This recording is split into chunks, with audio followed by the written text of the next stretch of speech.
Bueno, muy buenas tardes. Después de la exposición de don Ramón, pasamos al segundo panel, a la tertulia del segundo panel, que lleva por título Europa contra Europa. ¿Estamos traicionando sus valores fundacionales? La verdad es que es un tema amplio que está en plena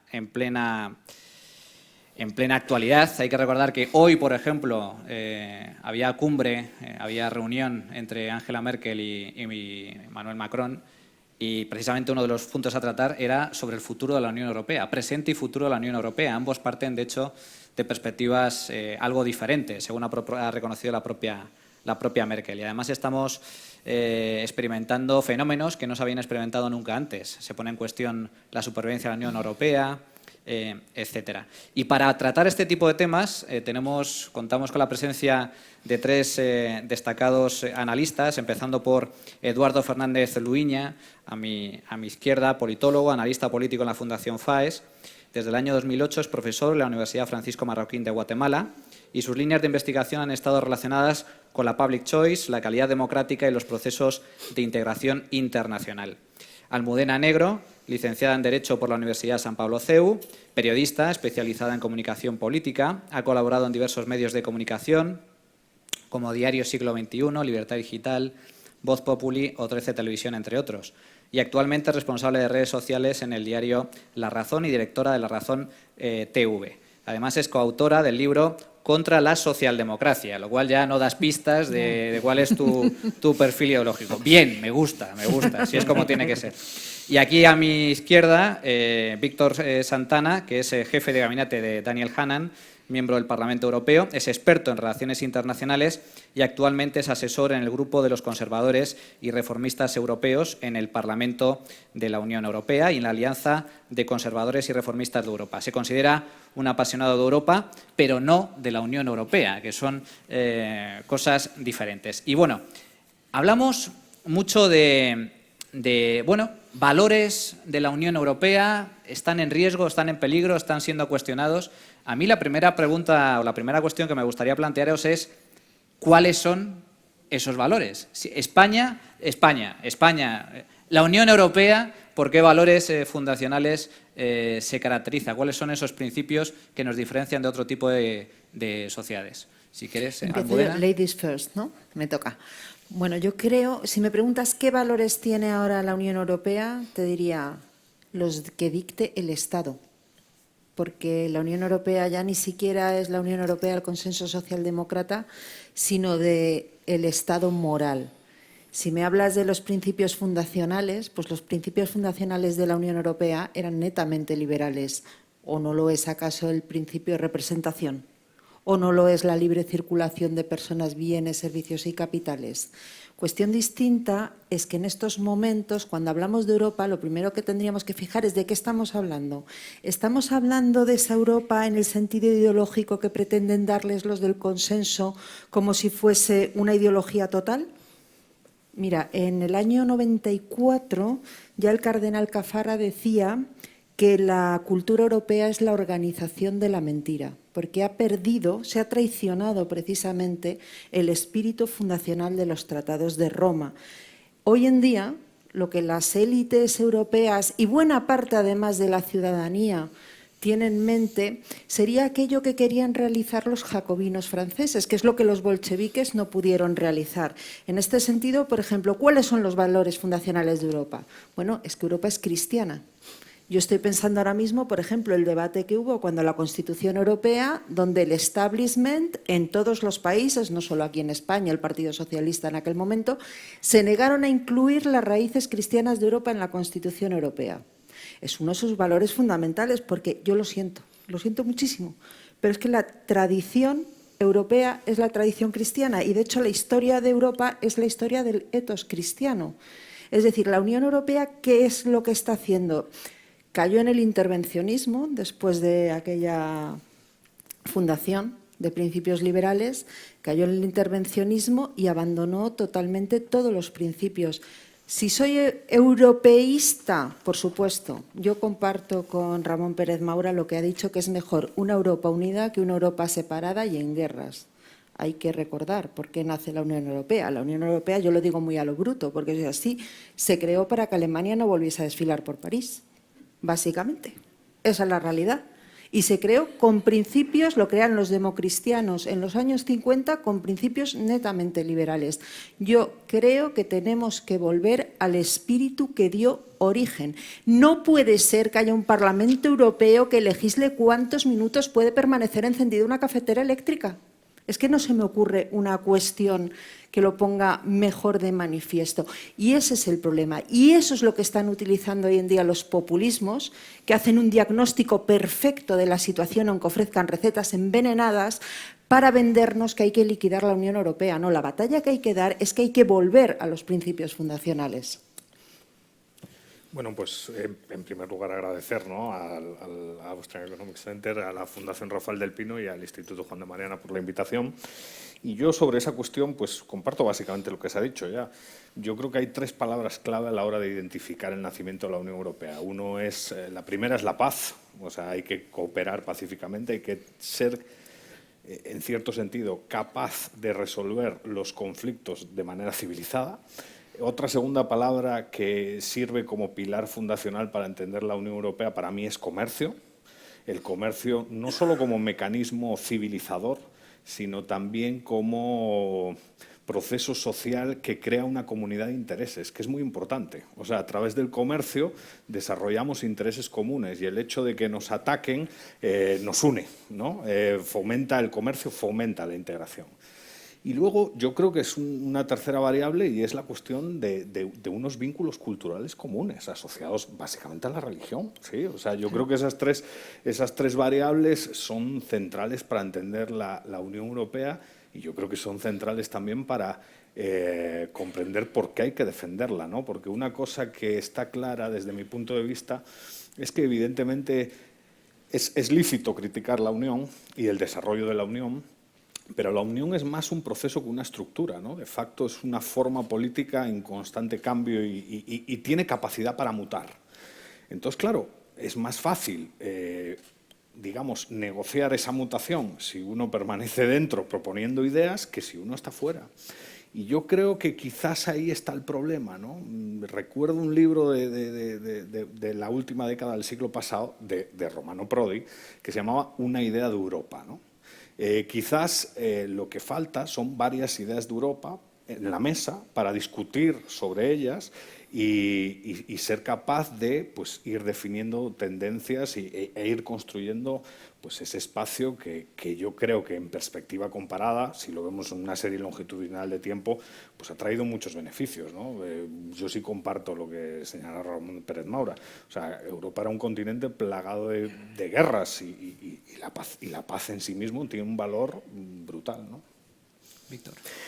Yo creo que hay que diferenciar en dos tipos de valores. Los valores de la sociedad europea y los valores fundacionales de la Unión Europea. Estoy completamente de acuerdo con vosotros en que los valores de la sociedad europea son valores judio-cristianos. Ahí no voy a tocar.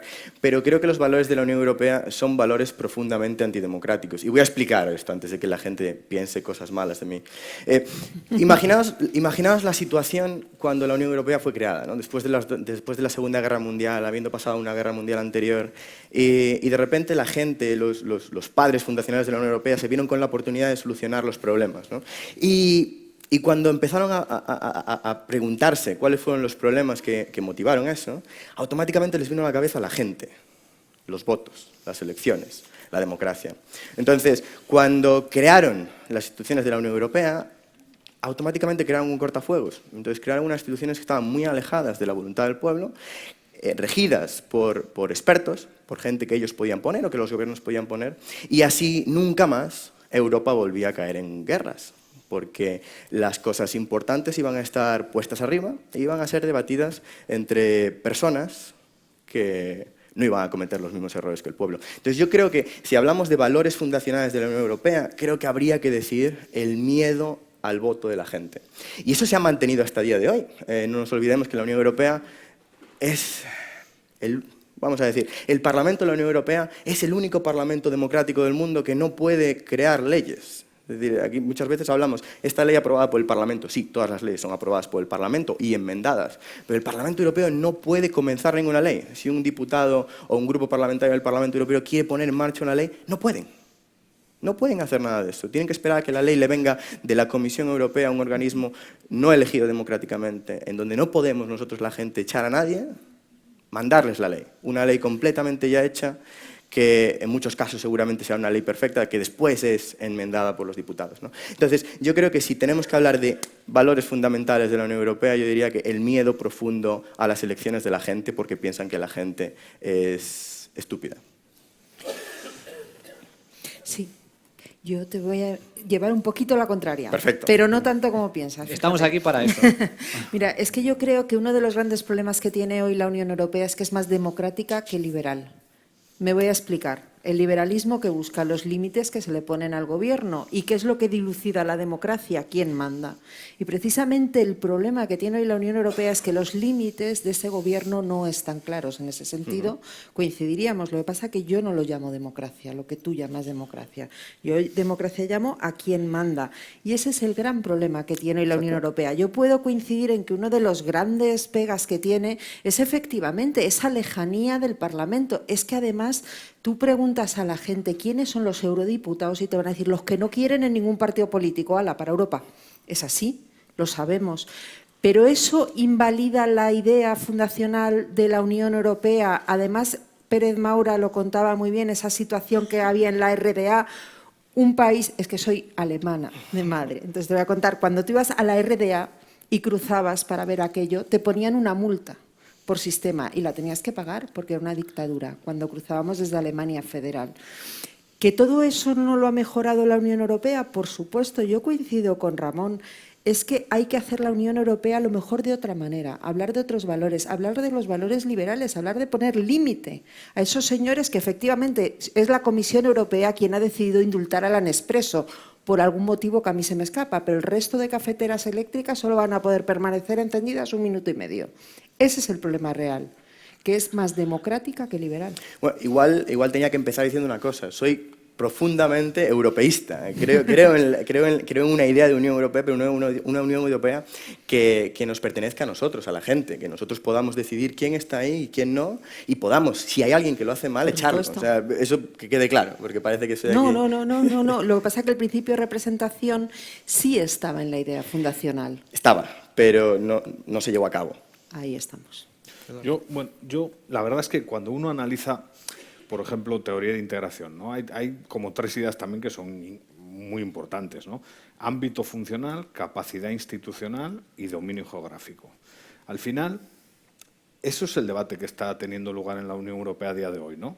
Ámbito funcional. ¿A qué se tienen que dedicar las instituciones supranacionales? Y una pregunta interesante es, ¿tiene que haber instituciones supranacionales? Porque a lo mejor no. O sea, la Unión Europea es más un proceso que una estructura. Puede cambiar, se pueden proponer ideas para cambiar. Luego, capacidad institucional, que es para mí es muy interesante en cuanto para politólogos, sociólogos, economistas interesados en política pública. ¿Qué fuerza le damos a las instituciones europeas? Lo queramos o no, los números están ahí. O sea, la burocracia de Bruselas tiene bastante poder, pero es una burocracia senso estricto pequeña.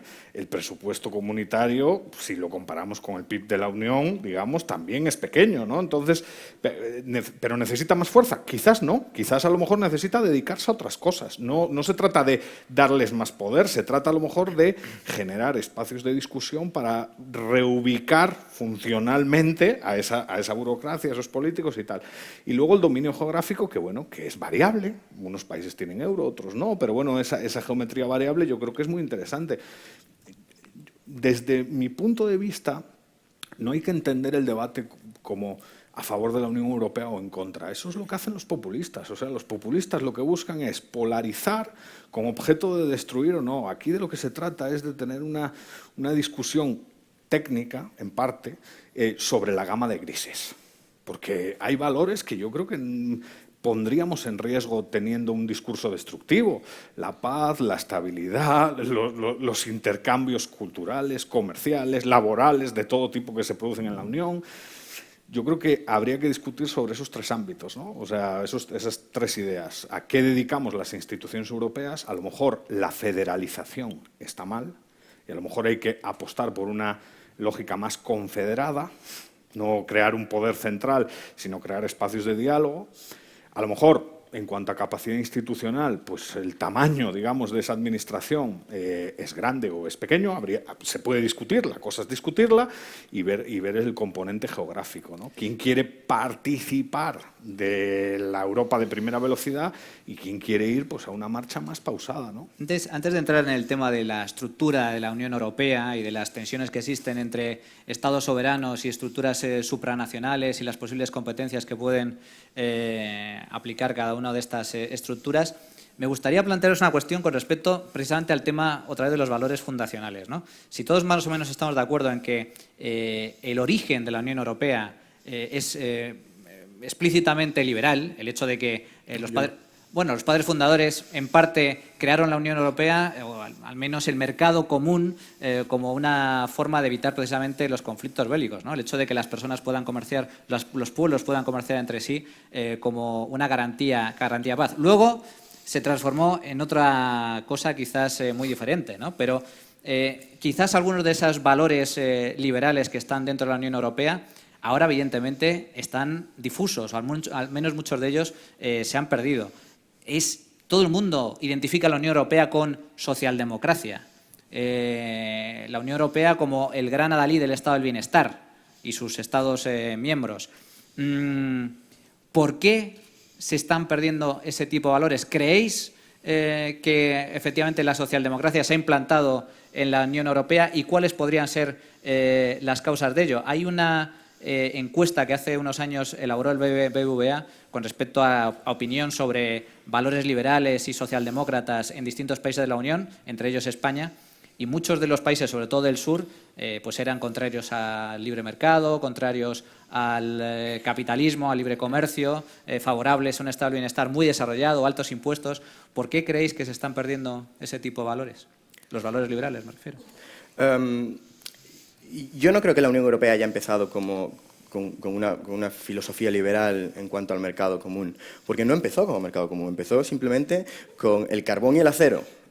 Y no precisamente para que fuese más fácil traer el carbón y el acero, sino para que Alemania no tuviese el control del carbón y el acero. Entonces, volvemos a lo que yo decía al principio, empezó no confiando en la gente. Pero de todas maneras, cuando le preguntas a una persona de derechas qué es la Unión Europea, te va a decir que es socialdemócrata. Si le preguntas a una persona de izquierdas, te va a decir que es profundamente capitalista. Entonces, no lo creo. A día de hoy el primer grupo político es el Partido Popular Europeo, el tercero es Europeos Conservadores y Reformistas, y el cuarto es el partido ALDE, los liberales europeos. El segundo partido es el socialistas, ¿no? los socialdemócratas.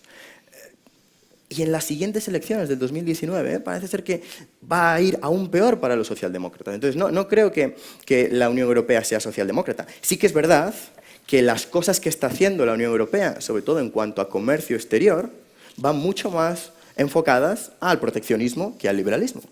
Porque lo que interesa a la Unión Europea es proteger el mercado de dentro frente al mercado de fuera. Incluso cuando el mercado de fuera, entrando a nosotros, nos podía beneficiar a todos porque los precios bajarían. Pero como eso afecta a unos determinados grupos de interés muy fuertes en Europa, como puede ser a lo mejor los granjeros, pues obviamente no se va a hacer, porque te pueden movilizar y te aparecen con los tractores en Bruselas, como pasa muchas veces durante el año, ¿no?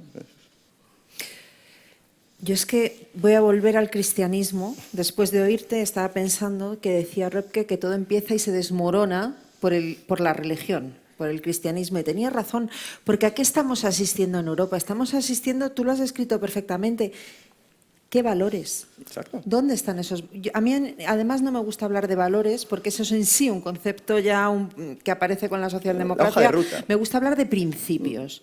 ¿Cuáles son los principios de la Unión Europea? Coincido contigo en que hay unas clases dirigentes que, por cierto, son las mismas que había después de las dos guerras mundiales, sí. No han cambiado demasiado, pero que sí son profundamente socialdemócratas. De hecho, Europa se convierte en intervencionista, precisamente a través del welfare state. Desde siempre. Desde siempre, si yo no estoy, sí, en eso estoy de acuerdo, pero es profundamente. Tú dices, es que el Partido Popular Europeo es el grupo más numeroso. Y que no son socialdemócratas. Bueno, pero claro, por que eso no son Por socialdemócratas. eso he dicho, si le preguntas a los de la derecha te van a decir pero que... si es que el problema de la socialdemócratas- socialdemocracia, en el análisis que tú estás haciendo cubre de los todo. partidos socialdemócratas tradicionales, es que el centro derecha les ha comido la meriendilla. Sí. Y son igual, y el problema ya ni siquiera es la socialdemocracia. Por eso yo hablo de consenso socialdemócrata.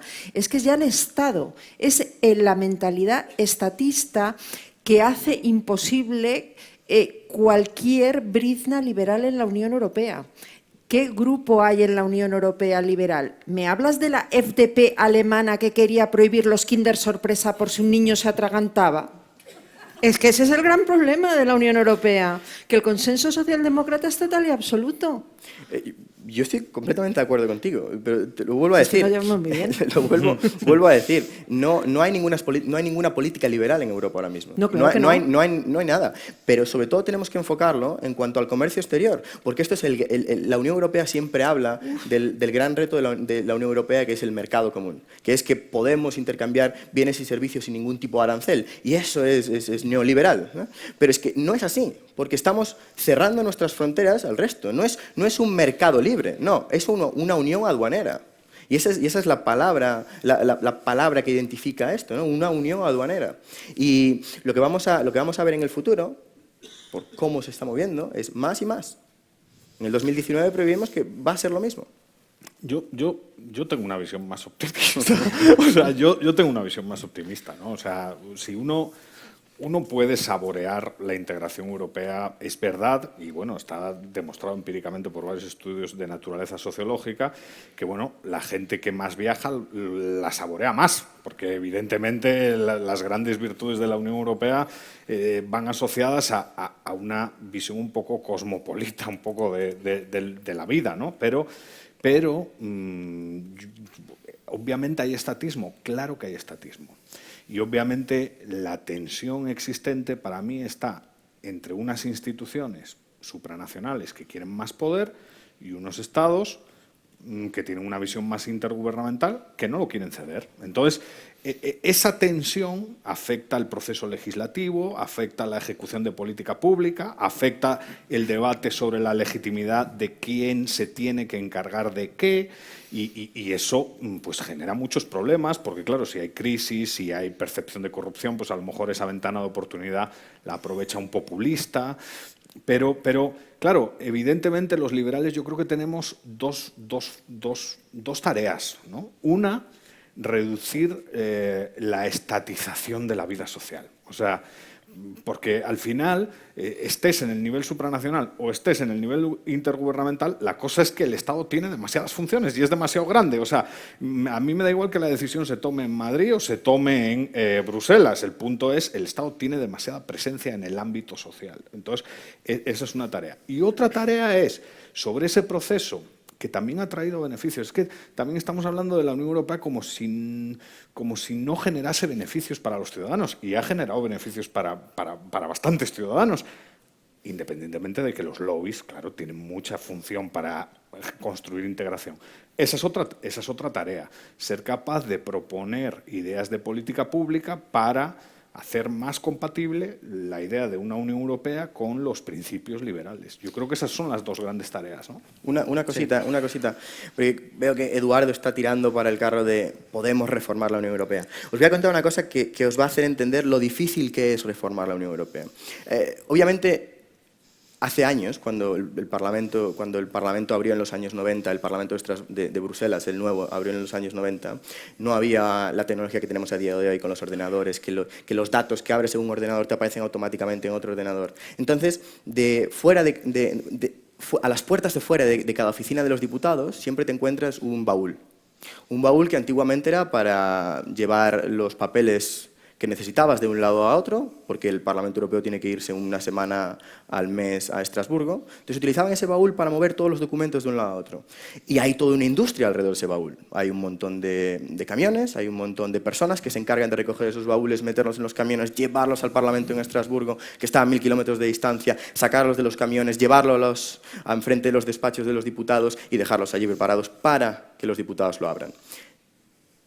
Hoy en día, cuando abres un ordenador, toda la información está en el otro, porque tienes una cuenta. Bueno, pues la imposibilidad de reformar la Unión Europea, y esto es uno de los motivos por los que los británicos intentaron durante mucho tiempo, es que esos baúles siguen estando fuera de las oficinas de los diputados, que esos baúles siguen yendo de Bruselas a Estrasburgo y de Estrasburgo a Bruselas todos los meses. La única diferencia con hace 20 años es que a día de hoy esos baúles van vacíos. De vez en cuando llevan algunos zapatos que no me caben en la maleta para que los lleven para allí, pero van vacíos, ¿no? Entonces, es lo difícil que es cambiar un sistema y dando un ejemplo tan tontito como este, ¿no? Es que yo creo que más que cambiar un sistema es cambiar la mentalidad estatista, estatalizante y estatalizadora que sufrimos en Europa. De hecho, a medida que esas herejías que decía Fögelin, llamadas ideologías, han ido creciendo, que iba disminuyendo además la religión que era lo tradicional, cada vez hemos ido a un mayor intervencionismo.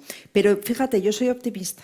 Yo soy optimista también. Yo creo que se puede reformar, pero que el problema no está, yo coincido ahí contigo, en si es un órgano supranacional, suprarregional, supramunicipal. No. El problema es que en España, en Alemania, en Francia, en cualquier país de la Unión Europea, los chicos de la cuna a la sepultura, ¿quién les provee? ¿Quién les provee? Estado. Papá Estado. Y ese es el gran problema. Si es que al final lo que estamos es ante un debate mucho más de fondo. Estamos ante una crisis total.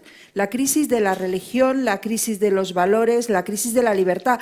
Por cierto, la crisis de la religión está íntimamente ligada a la crisis del liberalismo, porque solo bajo la tradición cristiana ha aparecido la tradición liberal. Una tradición liberal que además en España es ferozmente antiestatista, a diferencia de en Europa. En Austria había Estado-nación, Mises era estatista, porque había Estado-nación.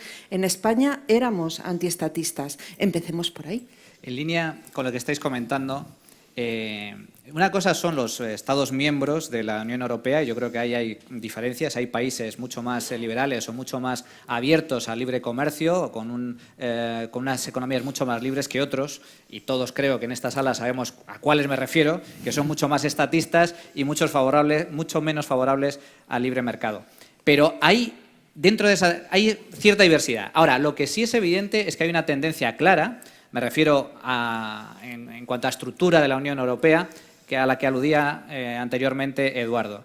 Y es esa tendencia hacia una mayor centralización por parte de las autoridades comunitarias, a una especie de creación de superestado que pretenden llevar a cabo algunos. Mi pregunta concreta es, ¿creéis que la Comisión Europea, como el gobierno europeo, está asumiendo muchas competencias?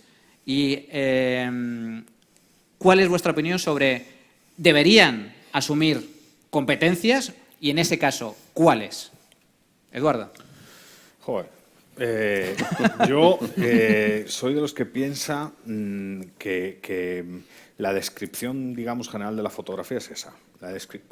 Es pura, es teoría de las organizaciones. O sea, cuando creas una organización, una nueva burocracia, esa burocracia va a intentar maximizar presupuestos, pero eso va a pasar en un municipio, eso va a pasar en una sede regional, eso es inherente un poco al político, al burócrata y a la interacción entre políticos y burócratas, con muchas veces la complicidad de ciudadanos en empresas y lobistas y todo eso que también quieren participar.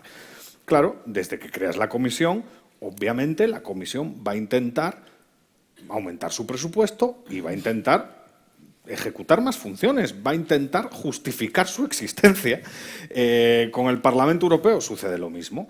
Entonces, claro, eso es una tensión, una competición entre instituciones por cuotas de poder que a todos aquellos ciudadanos que creemos en la libertad nos tiene que preocupar mucho, porque claro, tenemos que tener un criterio y una opinión para ver dónde queremos tener el centro de toma de decisión en función de qué política pública estamos tratando. Yo creo que hay políticas públicas que a lo mejor son buenas que se tomen a nivel europeo. Por ejemplo, cuestiones, Europol, para mí, ¿no? Cuestiones de cooperación en el ámbito del terrorismo, ¿no?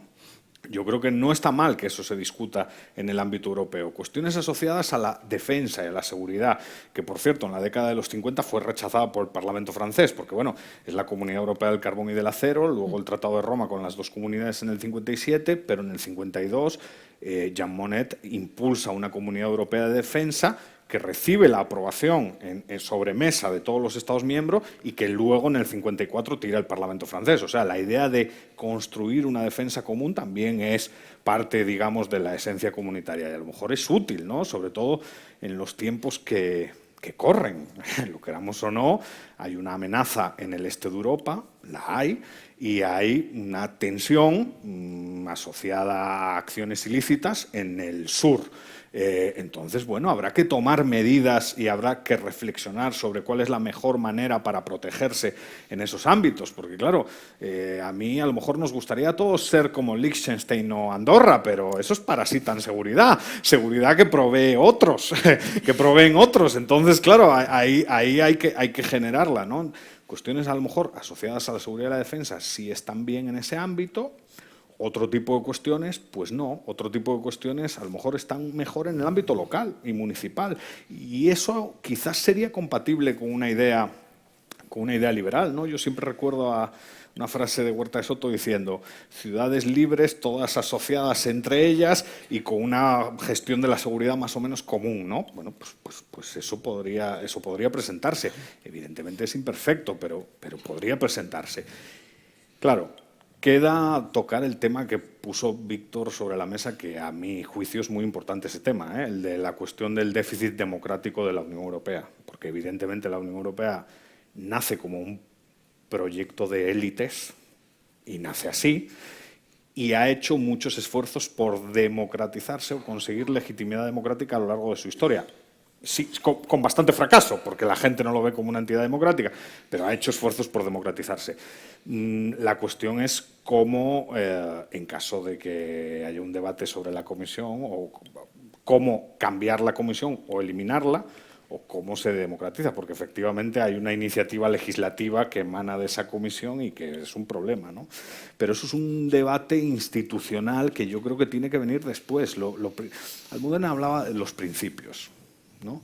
Y yo creo que tenemos que tener, bueno, la Unión Europea, ¿para qué la queremos? Bueno, pues hay que tener una lista y con base en esa lista organizar una arquitectura institucional compatible, ¿no? Pero es que desde un poco de autocrítica también en algunos foros liberales, pues hay un déficit de reflexión sobre propuestas de alternativa. Y quizás muchas veces el discurso es destructivo.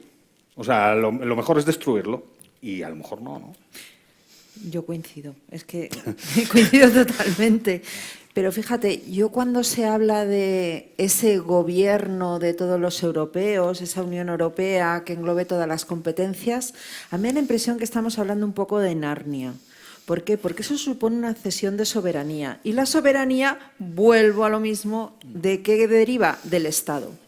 A ver qué país estatista va a querer ceder soberanía. Es que yo lo veo completamente inviable. Yo coincido contigo, hay que ir a temas mucho más nucleares, seguridad, terrorismo, defensa, aunque veríamos qué dicen los señores de la OTAN, porque al final hay que decir la realidad. Europa fía la seguridad de Liechtenstein al señor que manda en Estados Unidos, porque eso es lo que ha habido en Europa en las últimas décadas. Y yo coincido contigo, tenemos que replantearnos Europa. ¿Para qué queremos la Unión Europea? Evidentemente nos ha ido bien, hemos evitado guerras, hemos evitado enfrentamientos, hemos creado un mercado económico, que no es lo más importante, pero es importante, común, que nos permite competir, además, economía. Bueno, planteémonos para qué lo queremos. ¿Queremos de verdad ceder la soberanía en muchas otras cuestiones? Es más, ¿es viable? ¿Nuestras clases dirigentes van a querer ceder esa soberanía, que por cierto no es más que el mito de la nación política, para entregársela,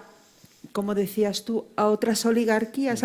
Ayn Rand diría la pelea entre bandas, ¿no? A ver quién se lleva la mayor parte del pastel. Entonces yo creo que la cuestión es esa, replantearse ¿Para qué queremos la Unión Europea? Con respecto a esto, Víctor. Y en mi opinión, totalmente a favor de una Unión Europea. Con que quede respecto claro. a esto, tú que conoces bien el tema, ¿crees que el Brexit es un fracaso de la Unión Europea, de esta Unión Europea? El hecho de que la Comisión Europea haya acaparado tantas competencias, tanto poder, ha hecho que mucha gente en Inglaterra, en el Reino Unido, haya decidido irse de este. Yo creo que el Brexit ha sido el fracaso de la Unión Europea y el éxito de la ciudadanía europea. Porque el Brexit nos ha enseñado al resto de los ciudadanos europeos que es posible recuperar lo que nos han robado esas élites, que se llama democracia. Y eso es posible. Hemos visto, siempre nos han dicho que el camino de la Unión Europea es un único camino. Es hacia adelante y es tirar. Tenemos los defectos que tenemos, pero vamos construyendo sobre los defectos. Y a día de hoy vemos que no es necesario seguir ese camino, que podemos crear un camino alternativo en donde podemos crear otra Unión Europea que nos beneficie a nosotros, a todos. Y no solo a unos cuantos. Pues yo no sé si sabéis, pero la gente que trabaja para la Unión Europea no paga impuestos. Yo no pago impuestos. Eso sí, toda la gente que tengo alrededor en el Parlamento Europeo son los que dicen que vosotros tenéis que pagar más impuestos. Y yo no sé si a vosotros os gusta eso, a mí no. Pero bueno.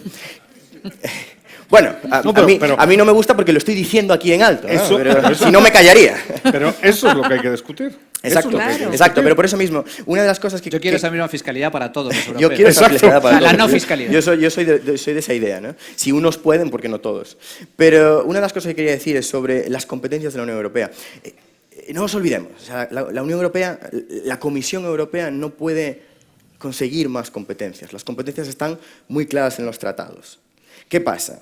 Que para evitar eso, porque como lo que decía Eduardo, la Unión Europea tiende a expandirse y a expandirse, hay una cosa que se llama Tribunal de la Unión Europea, que es el que se encarga de reinterpretar los tratados para poco a poco ir cogiendo más competencias. Entonces, imaginaos, tenemos una situación que hablamos de competencias en el mercado común. Vale, pues entonces en el mercado común, todo lo que entra en el mercado común son competencias de la Unión Europea, aunque no aparezcan en los tratados. La comida está en el mercado común. Seguridad alimentaria. Seguridad alimentaria. Significa que seguridad alimentaria, si tenemos alimentaria, ya está en el mercado común. Seguridad. Seguridad. Podemos utilizar la seguridad para meterlo dentro de posibles competencias. Y ahí surgió el Comité de Seguridad y Defensa de la Unión Europea, a través de una reinterpretación de los tratados, a través del Tribunal de la Unión Europea. Entonces, tenemos un organismo, otro organismo, que no es elegido democráticamente, que no es ni siquiera elegido democráticamente entre los miembros del Tribunal Judicial, que se encarga de automáticamente robar un poquito de soberanía a todos nosotros que la tenemos en el bolsillo y dársela a una comisión que no elegimos y que no podemos despedir. Entonces, si me preguntas a mí, las competencias de la Unión Europea, yo creo que debería haber una hoja de ruta, debería haber un planteamiento encima de la mesa, en donde qué es lo que queremos elegir, qué es lo que queremos que esté a nivel de la Unión Europea y qué es lo que queremos que no. Eduardo dice que no hay ideas. Yo propongo aquí una idea. Es muy fácil crear una Unión Europea, seguramente de menos países, seguramente la Unión Europea que están metidos en el euro, en donde la moneda, que ya está, la defensa, que ya está, y asuntos exteriores, que casi ya está, queden a disposición de ellos, y que el resto de poderes se repartan no solo a los estados, sino a las regiones y a los ayuntamientos. Seguramente así viviríamos todos mucho mejor. Me gustaría introducir, porque ya estamos acabando el tiempo de tertulia, de debate, me gustaría introducir algunas de las cuestiones más polémicas que están en boga en estos momentos, ¿no? Se habla mucho de tensiones a nivel europeo. Yo básicamente identifico tres grandes factores de riesgo o de tensión. Uno, el tema de la inmigración. En los últimos años han llegado muchos inmigrantes. Hay distintas visiones dentro de la Unión Europea sobre cómo abordar este asunto. Otro es el tema de los populismos, el auge de los populismos en el seno de la Unión Europea. Hay un partido nazi sentado en un parlamento que pertenece a la Unión Europea. Hay varios partidos comunistas que están sentados en los parlamentos de varios países de la Unión Europea, con lo cual es igualmente grave, por supuesto. Y luego un tercer factor, que es el gran estado del bienestar europeo, esta especie de constitución social europea, que es como el cenit de lo políticamente correcto. Me gustaría brevemente algunas pinceladas sobre estas cuestiones, empezando, si os parece, por el tema de la inmigración. ¿Creéis cómo se debería abordar esta cuestión desde el punto de vista de la Unión Europea o es una cuestión puramente nacional que depende de cada país? Volvemos al tema de la soberanía, ¿no? Yo creo que es una cuestión que de momento es competencia de cada país. El problema es cuando se intenta imponer un pensamiento único a todos los países y no se permite abrir el debate. Tema de la inmigración. Pues cada país, yo entiendo, igual que tienen sus políticas. Nosotros tenemos Estado de las Autonomías, Alemania tiene Länder, cada uno decide su organización. Si es que al final es Narnia pensar que los países van a ceder su soberanía en eso, yo creo que es infructuoso y además da de comer a los populistas ese debate que se alimente en la Unión Europea, porque al final el problema son los partidos. Alternative für Deutschland, la FPÖ en Austria, Marine Le Pen, Podemos, etcétera, etcétera, que son profundamente, yo no diría antieuropeístas, es que son esos partidos que tú describías que están sentados en los parlamentos y que son un verdadero problema, porque esos sí que son antidemocráticos y antiliberales. Ambas cosas. Y yo creo que hay que dejar a cada país que decida qué va a hacer con sus inmigrantes, por cierto, ilegales. Y el imperio de la ley, que es uno de los principios y requisito de la democracia y también de la fundación de la Unión Europea, no puede premiar a aquellos, y me voy a mojar, que se saltan la ley. Es que es así de sencillo. Eduardo. Bueno, yo, estando a favor de políticas flexibles en el campo migratorio, creo que la decisión migratoria es una decisión de ámbito local. No puede ser una decisión supranacional. A mi juicio, creo que el hecho de... La cuestión migratoria tiene que estar cercana al ciudadano. O sea, ¿por qué? Porque si no está cerca del ciudadano, el ciudadano obviamente puede optar por voces antisistema. ¿Cómo se ha instrumentalizado por los populistas de extrema derecha la cuestión migratoria? Pues de manera obscena en algunos casos, exagerando en algunos casos, pero la cuestión no es la realidad empírica, es la percepción de la realidad. Y desafortunadamente la ciudadanía percibe que hay una gran tensión migratoria y tal, y que hay que afrontarla. Bueno, ¿qué nivel de gobierno es el mejor para enfrentar esa tensión? El más cercano al ciudadano. Esa es mi opinión, si me pides una cuestión teórica. Por lo tanto, en el tema migratorio jamás trasladaría esa cuestión al ámbito supranacional. Es un canal para abrir una ventana de oportunidad que capitalicen los populistas. Y de hecho, bueno, creo que los populistas a nivel nacional han capitalizado mucho esa cuestión de la migración, ¿no? Víctor. Podemos tener este debate, pero es que ya está pasada. O sea, es una competencia de la Unión Europea. Hay una cosa que se llama, una agencia que se llama Frontex, que es la que se encarga de proteger toda la frontera de la Unión Europea. Entonces, imaginaos que la Unión Europea es como una casa y todo alrededor de la casa hay un muro. Bueno, pues ese muro es Frontex y ese muro no está bajo el control de los países, está bajo el control de la Unión Europea. ¿Qué pasa? Que la Unión Europea subcontrata a España que los guardias civiles estén en la frontera, pero a la hora de decidir dónde y cuándo y cómo es Frontex, es una agencia. Entonces, hay que hablar de dos tipos de inmigración. Hay que hablar de la inmigración de los migrantes económicos, de la gente que viene a Europa en busca de un futuro mejor, legales o ilegales, y hay que hablar de los refugiados. La situación que estamos hablando, supongo que la situación que estaba mencionando es la de los refugiados, porque hay guerras, los refugiados cruzan el mar o se vienen a pata y llegan a una de las fronteras exteriores europeas. La Unión Europea ya ha decidido sobre esto y ya han llegado a un acuerdo. X refugiados que han llegado, estos refugiados se van a repartir entre países en función del porcentaje. Y después cada país decide dónde meterlos. Creo que fue hace unos meses, salió una noticia en Italia que hubo un país en Italia, hubo una decisión en Italia que metieron a 2.000 refugiados en un pueblo de 400 personas. Sí. Entonces, claro, te descoloca. Entonces, yo creo que esto es todo sobre números. O sea, yo creo que la sociedad europea es suficientemente abierta e inclusiva para ir adaptando, e ir incluyendo a gente, pero si te metes pues un gran número de personas en una sociedad pequeña, pues obviamente hay algo que falla, ¿no? Pero yo creo que sí, que debemos ser abiertos. Pero también hay que respetar la soberanía. Si hay un pueblo que no quiere acoger a personas, como ocurre en la Europa del Este, hay países que no tienen inmigración, como nosotros estamos acostumbrados, pues obviamente no deberían acogerlos. Claro, pero como ya no es una decisión de ellos, pero es una decisión de la Unión Europea, y para ciertos casos ya no hace falta unanimidad a la hora de tomar esas decisiones, pues tienen que asumirlo. Tienen que asumirlo porque están en la obligación de aceptar las decisiones de la Unión Europea, porque también reciben dinero, igual que nos pasa a nosotros, ¿no? Eduardo, ¿querías hacer una puntualización? Yo solo con el tema de Frontex. Sí es cierto que evidentemente hay una agencia, ¿no? Pero esa agencia no tiene por qué sobrevivir ad eternum. O sea, quiero decir, igual que se ha hecho un consenso para crearla, también se puede hacer un consenso para modificar su función o modificar el sujeto que se encargue de ejecutar la función de la agencia. Y ese es el punto de la discusión sobre la Unión Europea.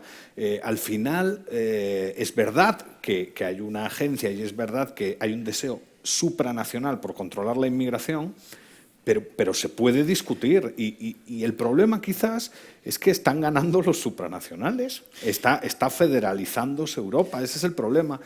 Y a lo mejor hay que, pues eso, luchar por una confederación, ¿no? Antes de ceder la palabra al público para abrir una ronda de preguntas, me gustaría, si puede ser, muy breve, a modo de conclusión, vamos, 2, 3 frases, ¿hacia dónde camina Europa y hacia dónde os gustaría que caminara Europa? Eduardo. Yo creo que hay que retomar la esencia. La esencia es, Europa tiene que ser un mercado, tiene que ser el mercado más grande y libre del planeta, y Europa tiene que ser un espacio de paz. Esas son las dos, digamos, esencias a las que habría que apuntar. Eso es lo que te gustaría. ¿Y Sí. hacia dónde va? Bueno, desafortunadamente, a día de hoy, está ganando una visión supranacional de Europa, sí. Almudena. ¿Hacia dónde va? Bueno, la consecuencia histórica del intervencionismo siempre es el totalitarismo.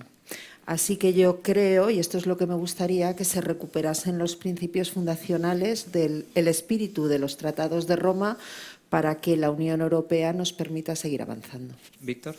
Europa va hacia una Europa gobernada por gente que no podemos despedir, que quieren un mercado abierto para todos los europeos, pero cerrado para el resto de gente que está fuera de Europa, incluso cuando hablamos de que hay que ayudar a la gente pobre de África, está cerrado para ellos.